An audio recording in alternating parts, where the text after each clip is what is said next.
Okay, so the second step in gaining more confidence, you've got your list now of everything that you are good at, everything that you've achieved, everything that you feel is an attribute to you.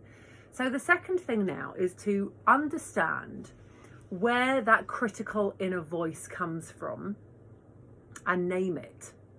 So if you have a moment, if there are times where you look at yourself in the mirror or you go to do something and you have a critical voice that is telling you that you are either not good enough, that you can't do it, or that you're silly for even thinking that you can.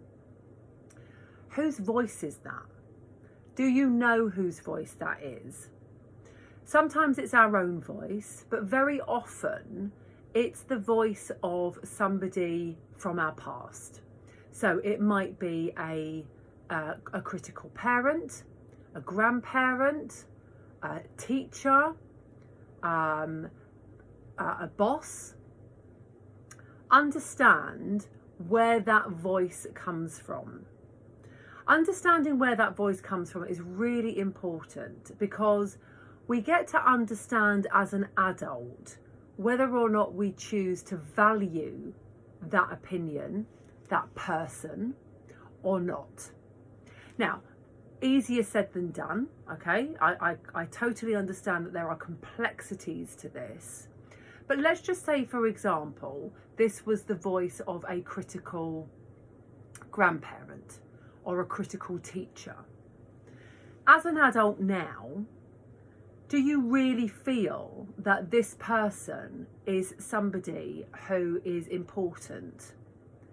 And are you going to validate them by letting them hold you back now? I think most people can relate to this in some way or another. And this is about looking at that person and saying, are you really on a pedestal? And do I give you permission to hold me back anymore? Understanding that may very well give you an opportunity to cut some shackles, cut the shackles that are holding you back, and actually speak to that critical voice and tell them that they've no longer got control of you anymore. Now, as I said, this may not be very straightforward. This could be somebody that is still in your life. And this could be somebody that you feel regularly criticised by. I'm very aware of that.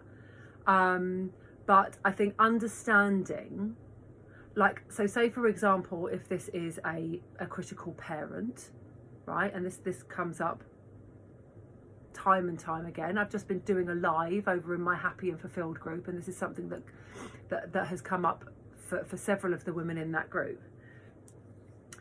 It's very difficult if you've got a critical parent that is still alive and you still value their opinion. But my hunch, my guess on that is,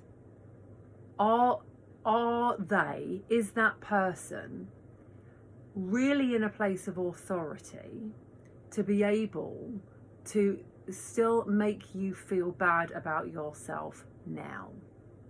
Do you give that person the power to be able to hold you back in doing the things that you want to do and take the next steps forward that you want to take? Okay, I understand that this is complicated. If we're talking about an old boss or an old school teacher, like, surely now they don't have the authority now to still be making you feel the way that you do.